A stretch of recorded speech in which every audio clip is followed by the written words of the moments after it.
walkies. Hi. You want to say hello to the people? Introduce yourself. Dog sitting this weekend, so you're gonna get a lot of this. Hi, my name's Chloe. Welcome back to my channel. Thank you for being here. So it is Saturday, no idea what day it's like, the 14th, 15th? Doing very well. Anyway, it's Saturday. I again have the house to myself. My parents are away in the caravan again. This time though I do have a little dog friend, so he will be making appearances throughout this. Everyone wants to see the cute dog content, obviously. But the reason I look like this at the minute is I'm all ready to film.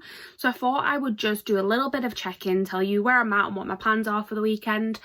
I am currently reading The Vanishing Half by Britt Bennett.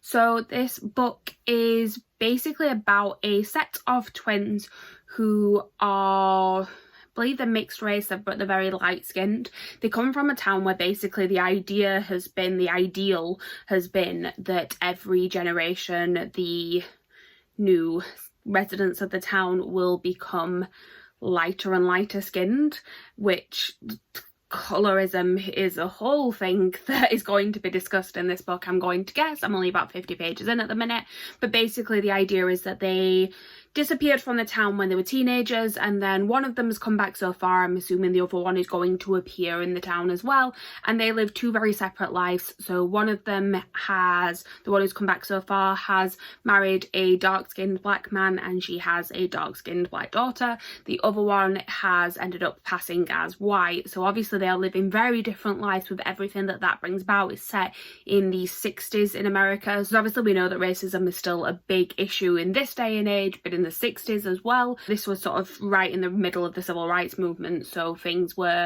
a lot of the rights that black people had were non-existent pretty much. So it's all about discussing that, and it sounds really interesting. It's really intriguing me so far. I haven't read very much of it, like I said. Actually, I said about 50 pages in. I think I'm a bit further now because I've listened to some of the audiobook this morning, but I haven't sort of checked. Realised I'm holding this upside down. I haven't checked where that means I got to in here, but I would say I think I've just started part 2. So yeah, I just checked actually, and I'm about 80 pages in now. So we'll hopefully power through a lot of this today. Like I said, I had the audiobook as well because I've been a little bit busy, and also I've not been concentrating the best when I physically pick up a book. My brain is just playing tricks on me at the minute, and I've filmed this intro clip about 5 times because I keep starting sentences and then stopping halfway through. So I picked up the audiobook so that I can follow along, and hopefully I might be able to finish it today because I listened to it. It's quite a slow audiobook, like the narrator's quite slow, so I'm listening to it at 2.5 speed at the minute, I think, and I've only got about 3.5 hours left. So I'm baking this afternoon, and the bake says it's going to take about 4 hours, so hopefully I'll finish it then. But first I need to film. I am going to be filming, you should have actually already seen this because I'm hoping to film it and put it up today, but if the props behind me don't scream musical theatre, I'm going to be filming a musical book tag which was created by Maddie from Book Browsing Blog. And basically I'll explain this in the video, but musicals are, it's my favourite thing ever, and this week in particular I think there's been a lot of news about things reopening. I've managed to book a few tickets for things later in the year, and I'm just feeling very musical based, so I thought let's film the musical book tag.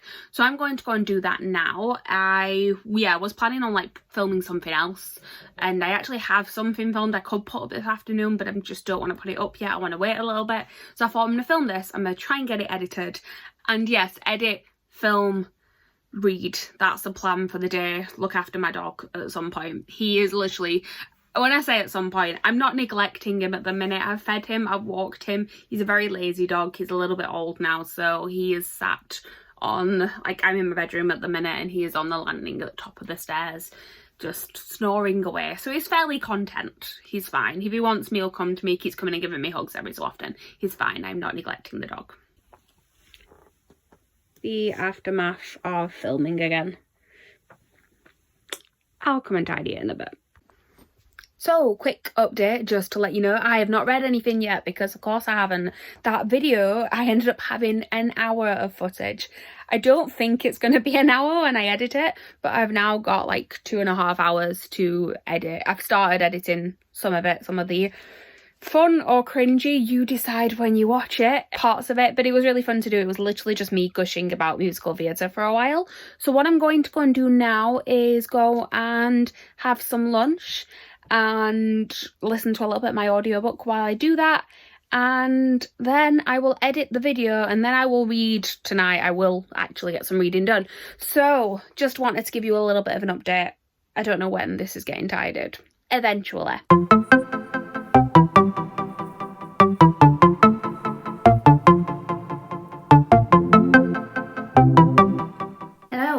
So it's been a little while since I updated you. It's now 6:30 in the evening. I have been nice and busy since we last spoke. So I edited my video, got it uploaded. It's all set and live now. It's a bit of a long one. I was looking at other people who'd done this tag and theirs were all 20 minutes and mine was 40. But if you get me talking about musicals and you get me talking about books, I'm not going to shut up. So I don't regret it. Please go and watch, enjoy. I have also been busy doing other things, so I took the dog for a walk, I made dinner, and the dog was all fed and content and snuggled up next to me, and then the door just went as I was trying to film this, so he's been in there barking. I'm just glad he's quiet so I can actually record this little update. I have also been able to read, so whilst I was doing all those things, I kept listening to the audiobook of The Vanishing Half, and I am now at page 191, so over halfway now, and I'm really starting to get into this one. I think the last time I spoke, I said obviously about two twin sisters. So you've got Desiree, who is the twin who has come back to town, having married a dark-skinned black man with her and bringing her daughter back with her. And then there was Stella, who was the white passing twin who we'd not seen anything of yet. And I didn't realise that it was going to span quite as big of a timeline as it actually has. So basically in Desiree's storyline, it's now jumped forward 10 years and we've seen her daughter as teenager and going off to college and seen a little bit more of her storyline. And then it kind of led to a point where those storylines were going to cross. And then it went into the next part and we got Stella's side of the story. So we've gone backwards in time again to sort of what she's been getting up to in the meantime. And I'm assuming it's going to lead up to that sort of meeting moment. And then we're going to see how that all intersects.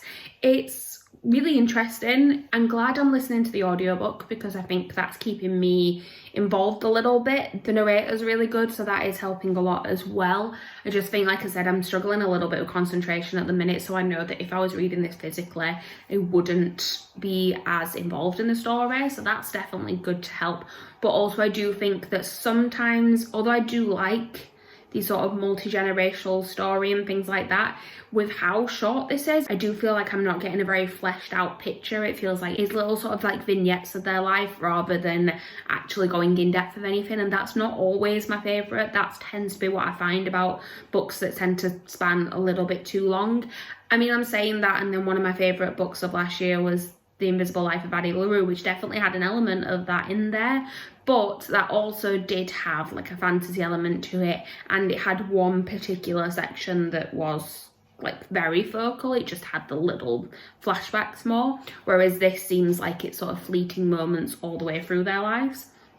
I am enjoying it, like it's still good. I just don't think it's going to be like a 5-star favourite read of all time, but the conversations that are being had in here, the sort of idea of colorism and a lot of sort of internalised racism as well, because particularly the character of Stella, reading her point of view in this recent section has been really interesting because she is the one who has kind of turned her back on anything to do with being black, and that obviously is to do with a lot of racism that she's kind of got about herself really in her own culture, and it is a really interesting conversation, so I do really appreciate it. It's just that the actual like setup of it isn't my favourite way to tell a story. Nevertheless, I will give you full thoughts later because I am expecting to finish this tonight. There's a dog just come in the room because he wants more food. You're all cute and snuggled up next to me. It's your fault for going and barking at the delivery man. can wag your tail all you want. You can wait until I finish my vlog clip. This dog does not listen to me. Anyway, my rest of my plans for this evening, I was thinking of baking. I got my Bake Off subscription box came earlier on today, which is basically as the name would suggest, it is a subscription box from the Great British Bake Off. Every month you get all sort of the dry ingredients to make a recipe, and you also get a piece of baking equipment in there as well. And this month it's to make a chocolate babka, which sounds beautiful, but it does take apparently about 5 hours to bake, with all the proving and everything. And I did plan on making it earlier on today, and then filming and editing took a lot longer than I thought, so I haven't been able to finish that. So I might bake something else that's going to be a little bit quicker. I just really am in the mood to bake, and obviously I can listen to my audiobook while I finish doing that. So we'll see. I've got some lemons that need using, so we'll see what I can whip up with that. One last thing, because I kept saying in that last clip when I was editing it, there's something I meant to tell you and I can't remember what it was, and I've just remembered. One thing that I really appreciate so far in The Vanishing Half is that I did not know there was going to be queer rep in it. And I won't actually sort of give it away because what exactly it is, because it is revealed about one of the characters later on. But yes, suddenly we've got to a part in the story where there is some LGBTQIA plus representation that I wasn't expecting, particularly with the setting at the time that it is, because obviously queer people did exist at the time, but the particular storyline that is happening here you don't tend to hear about from that era. So I am very happy that that is in there.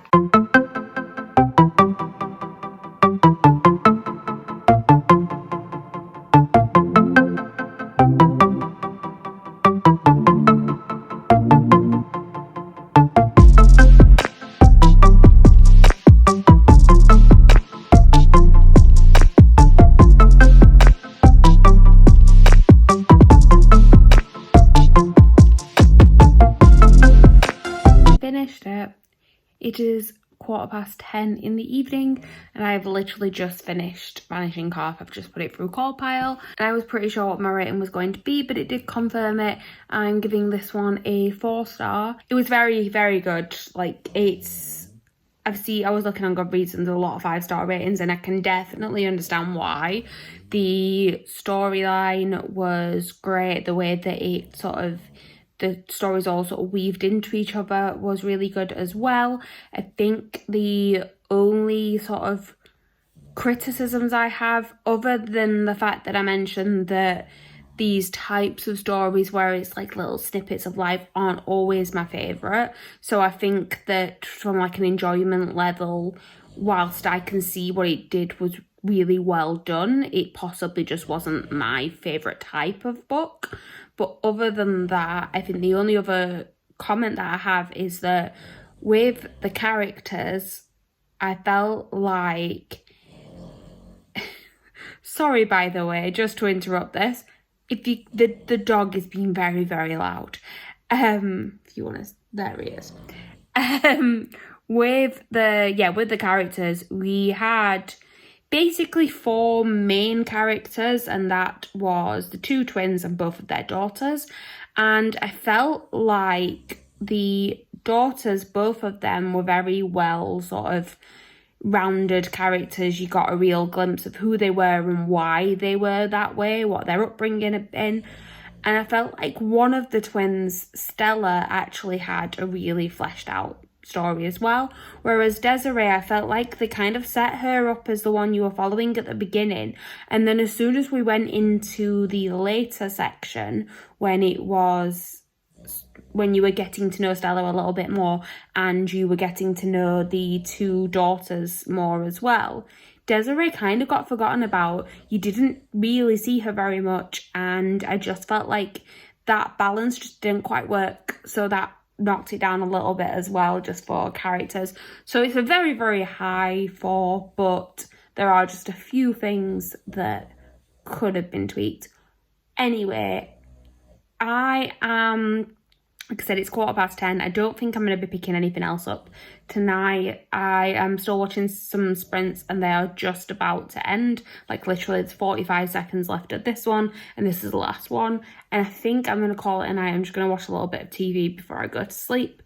I don't really want to start something now. I'd rather wait until the morning. So I will check back in tomorrow morning and let you guys know what I have decided to read next. Good morning, everyone. Oh, every time I pick up this camera for like the morning of the second day, I'm like, I look very tired. I was about to say, I swear I do sleep, but that's a lie. So anyway, moving on. It is Sunday morning. It is, I don't even know what time we're on. It's 8:30 in the morning. I've been awake for about an hour and a half so far. Well, I was about to say again, I'm sort of like, I'm going to start reading soon, but I'm not really. I so far have got up, fed the dog, check-in time. Every time I show you him, he's basically sat in the same spot, but that's his position, that's his chair that he's claimed. That's why there's a blanket on it, so it doesn't make too much of a mess. Yeah, we have been up, I've fed him, he needs to go for a walk soon, so I'll be doing that in a minute, and then I need to clean a little bit. The house is tidy, but my parents are coming home, so I'm going to give it a little bit of a clean before they get back. Which basically means that I won't actually be able to sit and read. And I have picked a book to read, and that is House of Hollow by Crystal Sutherland. So basically this isn't on my main TBR for the month, but I am trying to do the Buzzwordathon, which is a challenge set out by Kayla from Books and Lala, and it used to be an actual like full-on readathon that she did every few months, but she basically decided to not do the actual readathon but still have the challenge for the year and set up like a community-led Goodreads readathon instead. So you can sort of go on there and discuss what you're reading, and there are buzzwords basically that have to be in the title of the book that you're reading for that month. It is technically supposed to happen in the first week of every month, but I haven't been doing that. I'm just trying to fulfill the word every month. It's like my own little challenge way of participating in it rather than like getting fully involved. This month the word is house or home, which is why I'm going to read House of Horror. Just picked this one up a couple of weeks ago and it's nice and short, so I feel like I should be able to breeze through it fairly quickly. I'm not entirely sure if I'm going to like it because it's like a little bit creepy, horror-y style, I believe, which isn't normally my thing, but there's something about it that's really intriguing me. So I plan on trying to read that, but the only issue is that I have all this sort of like housey stuff to do, which means I can't physically sit down and read at the minute. So I'm also thinking, do I just pick up an audiobook?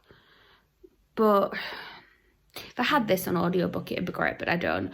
Anyway, I might just listen to some podcasts whilst I'm doing everything because I'm majorly behind on some things I'm listening to.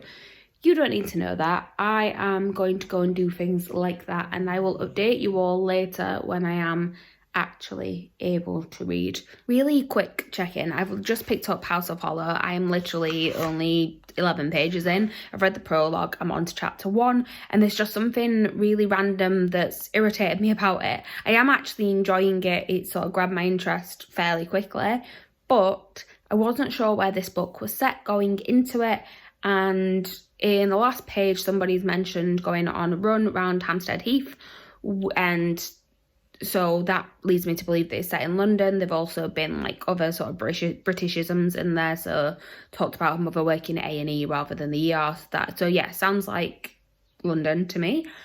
But then there was, in the prologue, there was a mention of something about the school system and about somebody dropping out. And it was just very Americanized in the way that it was sort of described, about somebody basically not handing in enough papers to stay enrolled, which is not really how the UK school system works. You kind of just carry on, but then you leave without a qualification, is more how it happens in the UK. I mean, that's not to say that people don't just sort of not turn up and get lost in the system, but having seen people that happen to at school, they're still technically enrolled. They just leave with a U grade, it's called, which is unclassified. So it's a really tiny little thing, but it irritated me because obviously being English, like these things I'm going to pick up on more. I did just Google, apparently the author is Australian, but she is living in the UK at the minute, but obviously won't have gone through the UK school system. So it's a really tiny little thing, but I'm hoping there aren't other sort of incorrect cultural references all the way through, because I think this is what I know that this probably happens a lot for American readers, because there's a lot of books set in America that are written by non-American authors. But when I tend to read stuff that's set in the UK, it's by UK-based authors. So, and if not, I try not to read them because a lot of UK stereotypes tend to be wrong. So hopefully we can get past this. But it did just pull me out right at the beginning, which is not the best start. This is what I made yesterday, by the way. Just update, this is lemon bars. I'm very excited to try them. So once again, I'm checking in a lot later than I originally planned to. Ended up having a little bit of a busy day dealing with some family stuff.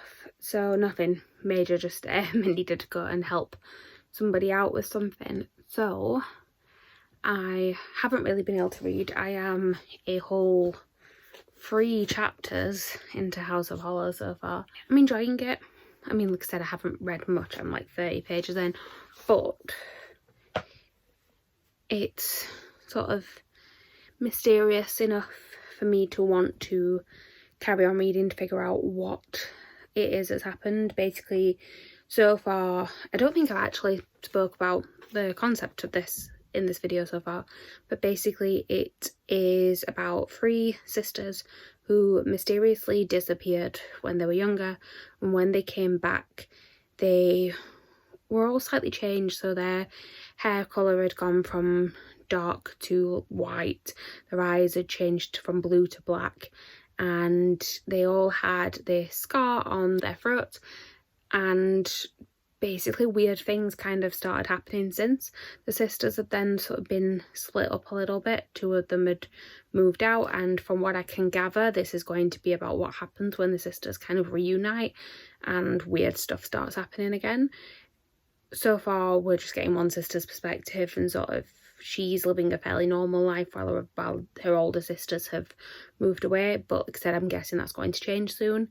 It's mysterious enough that I'm interested, but I do hope that it doesn't drag out the mystery of it too long and that we start to find out a little bit more fairly quickly, because so far we just seem to get a lot of references of that time when I was 7 that I disappeared, and that's what she keeps referring to it as. And she talks about the weirdness without really telling you too much.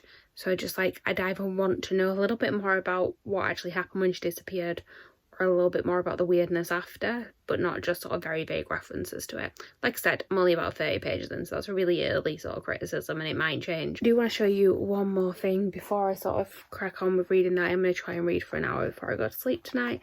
That is some little gifts that I got from my parents. Like I said, they went away for the weekend, and they called in a store that I made them call in, which is called the York Ghost Merchants. You might have seen it online because quite a few people are obsessed with these, but basically it's based on the idea that York is the city of 1,000 ghosts, and they make these little sort of handmade sculptures of ghosts, and it's like an old Victorian. When you go in, it's all Victorian style settings as well.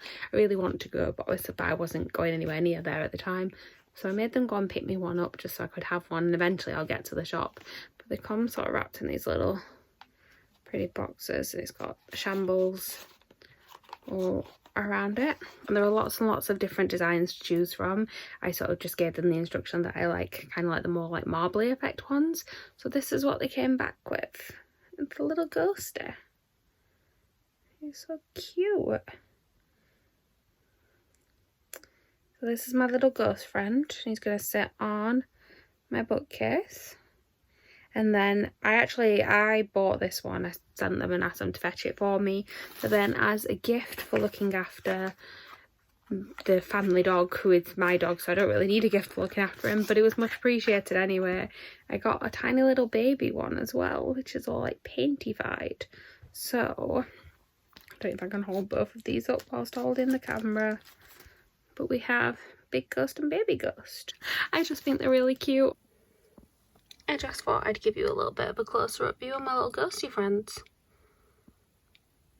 They do need names, so if you would like to leave suggestions for names in the comments, because when I think names for ghosts, pretty much all I think of is Casper. Hello, hello, hello. So I've just realised that I need to wrap this weekend vlog up. It's definitely not the weekend, I've just finished my work day on a Monday, but I realised I never actually did a full-on wrap up. So what did I even read this weekend? I can't remember. So yeah, just to wrap up, I finished The Vanishing Half on Saturday. I gave it 4 stars. As I said, it was a very good book. Some people will absolutely love it, and I can understand why it gets 5-star ratings and all the praise.